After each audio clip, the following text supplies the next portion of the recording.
Good day, everyone. My intention in making this video today is to talk a bit about meditation and what we're trying to accomplish in meditation. And I'm doing that in order to support the folks who are attending the virtual meditation and discussion groups that I'm doing, the online class, and anything else that I do that requires meditation as a part of the experience. You'll notice that I'm making this video today in a barn. This is a barn that's on the property that I live.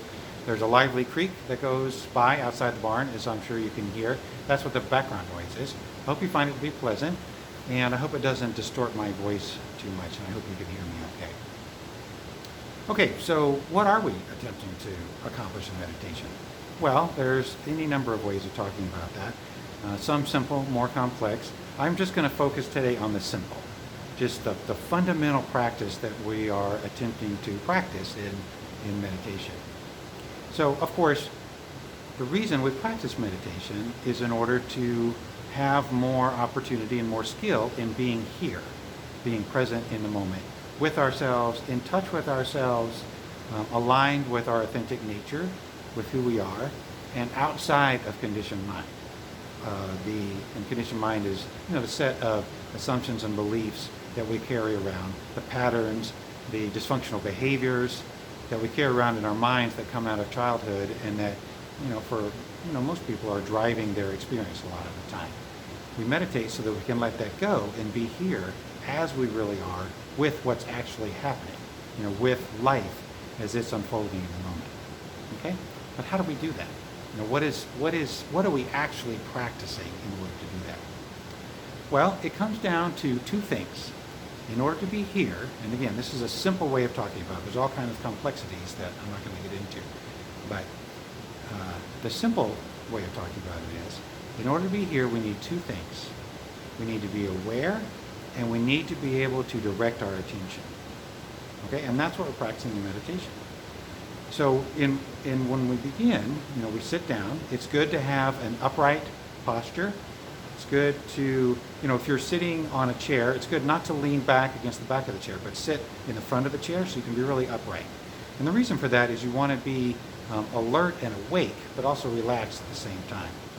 It's good to not slouch, but to be, in a good posture, because, when you're upright and your chest is expanded, your belly is relaxed, you've got a curve in your low back, what that says to your whole body and your energy system is, I'm here, I'm awake, I'm willing, I'm ready. If you're slouched, what that says is, I'm not here, I'm faltering, I'm hesitant, I'm resisting. So it's good to be upright and to put your physical posture in a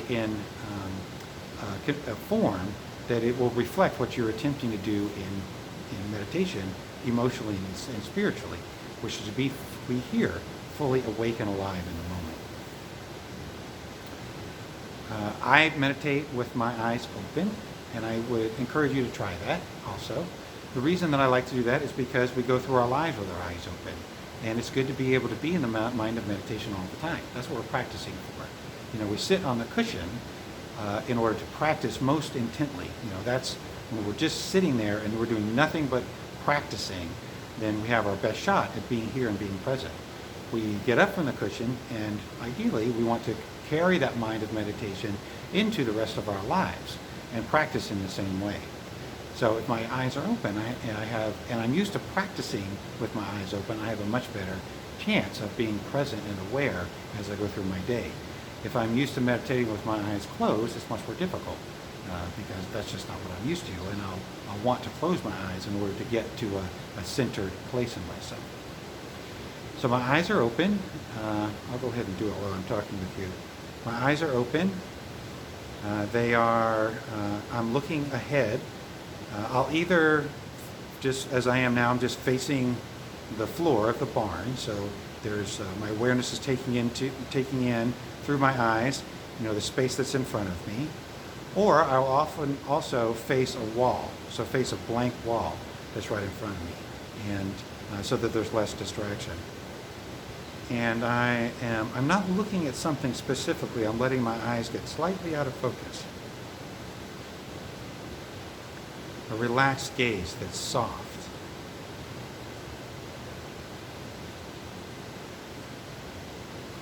My hands are relaxed and they're just in my lap in a relaxed way. My shoulders are relaxed as much as possible. My belly is relaxed.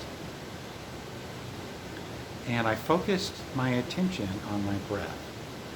And I feel the breath as it enters my body and fills my body and leaves my body. And so that's what I would suggest to you too, to begin by focusing on your breath.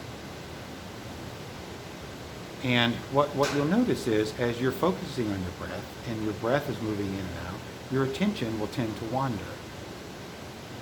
It will go into the past or the future in some form. So it'll go to some kind of fantasy, some kind of regret from the past, some kind of memory, all the usual things, making a shopping list, some kind of, planning, what am I going to have for lunch, that kind of thing. None of those things are here. Those are all imaginary things that are out of the moment, and we are powerfully conditioned to have our attention leave the moment and go into the past or future. That's essentially the challenge that we are dealing with as human beings, said very simply. We don't know how to have our attention here and keep our attention here. When people talk about being present, what they're talking about is having our attention here, being aware of our attention, and through our awareness of our attention, to be able to focus our attention here on the moment in the experience that we're actually having. So I'm following the breath, I'm attending to the breath, and then my attention wanders away. And then as soon as I become aware that my attention has wandered away, I'll let go of whatever it is that has captured my attention, and whatever fantasy, whatever thought form has carried it away. And I will direct my attention, I will bring my attention back to my breath and begin breathing again. And then very soon, likely your attention will wander away. And as soon as it does, notice what it is that's captured your attention and bring your attention back. And what that does is you're practicing both those things. You're practicing awareness and you're practicing directing the attention. You're practicing being aware of your attention and where your attention is.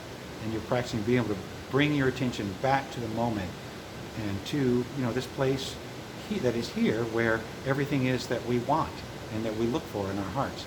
The peace, the belonging, the joy, the connection, the clarity, the compassion, the love, all those things exist here in the moment, and we can bring our attention back here to those things. Sometimes what we're bringing our attention back to is painful or difficult, and that's okay. Maybe something has happened in my life that I'm struggling with. And when I bring my attention back, I bring it back to the struggle, to the impact of that struggle in my body. That's okay. I can be present with that just in the same way as I can be present with an experience of peace or relaxation or even of bliss. It doesn't matter what we're bringing our attention back to, as long as we're bringing our attention back to here and our experience that is here in this moment. A particular, more specific technique that I'll offer, and this is helpful in this practice of directing attention, is counting the breath. So I'll inhale and I'll breathe out and count 1 silently to myself. And then I'll breathe in and breathe out and count 2, and breathe in and breathe out and count 3, and so on, all the way up to 10, and then begin again at 1.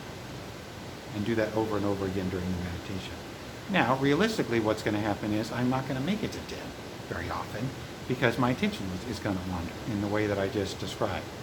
And as soon as it wanders, and I've become aware that it has wandered, I let go of what it is that's captured my attention, I bring my attention back to my breath, and then I begin counting again at 1. So when the attention wanders, and I notice that it's wandered, I leave the present, then I bring my attention again and bring it back to 1. And practice being here again through the counting. There's nothing we're trying to accomplish other than that. We're not trying to have a clear mind where there are no thoughts. That's a confusion people often have. We're not trying to produce some particular state, even though I just said, when we come back to the moment, our experience is often one of peace and clarity and joy and love and those kinds of things. We're not trying to make anything happen. Trying to make something happen that's not happening is the thing we're trying to escape from in meditation. Instead, we're practicing being here and accepting whatever the experience that is here. So if the experience that is here is one of distraction, then I want to be present with that.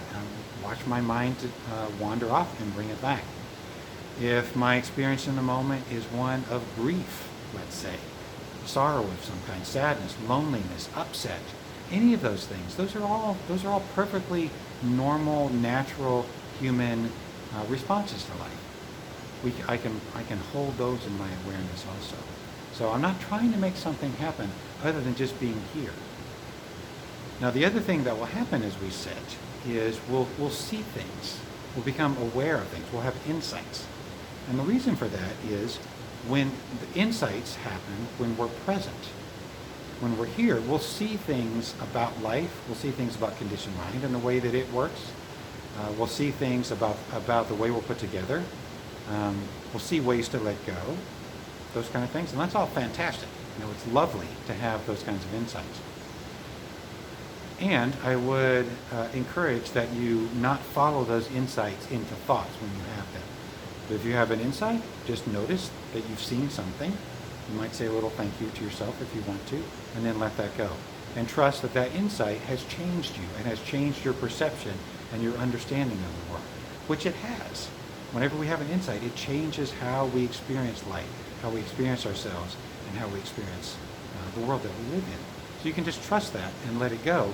And instead of following the insight into a thought or a series of thoughts where now you're analyzing the insight or that kind of thing, thinking about it, extrapolating, let any of that kind of temptation go and bring your attention back here to the moment where the insights happen, and then just, and be there. And if another insight about what you were seeing or something else arises, then you're in the place where that will happen. Okay? In general, in terms of setting up a meditation practice, I would encourage that you do less than you think you should. One of the best strategies that Conditioned Mind has is to set meditation and actually anything else that's good for you, like exercise programs or dieting or any of that kind of stuff. Conditioned Mind will tend to want to set it up as a contest that you can fail at. Don't fall for that. It should be relaxing and enjoyable. And so, set it up in a way that is relaxing and enjoyable for you. If you're just starting out in a meditation practice, maybe 5 or 10 minutes a day. Maybe even 5 to 10 minutes a day, 5 days a week, 3 days a week. Whatever it is that you feel is doable and that will not cause stress and overwhelm. If you're a more established meditator, then of course you can expand that, and you can increase the time that you sit in some way that is supported to you. But even if you're an experienced meditator, you don't want to get into a contest with a conditioned mind about this. Do what feels right from your heart, and don't let conditioned mind decide. It's good to have a particular space where you sit. Habits around, conscious habits, we might say, around meditation are good. There's a place where you go to sit. There's a certain time when you go to sit in your day. Those kind of things tend to be really supportive. And it's also good to evaluate your practice every once in a while and see. So I've been sitting, 10 minutes a day, every day, except on the weekends. How does that feel? Would I like to have more? Does that feel like too much? So I'll have less? Whatever feels like works for you, but evaluate regularly so you can stay current with what your needs actually are in terms of meditation. It is very helpful to have other people to meditate with. That's really one of the primary reasons I decided to set up the virtual meditation and discussion groups, is so that we can come together and we can sit together. It's really supportive. You also might find a local meditation group in your community that you can participate in when that's possible. So there you go. And so I would encourage you to take it on as a practice and just see what arises. Let go of any shoulds, any expectations, any ideas about the way this should be, and just try it and explore and find out what meditation is for you, and find out how you can incorporate a meditation practice into your life in a way that will support you in being here and free within yourself to be yourself and outside of conditioned mind. Okay? Thank you very much for your time and your attention. Thanks for watching, and I look forward to seeing you in a group or in the class or wherever you are participating currently. Thank you very much and have a good day.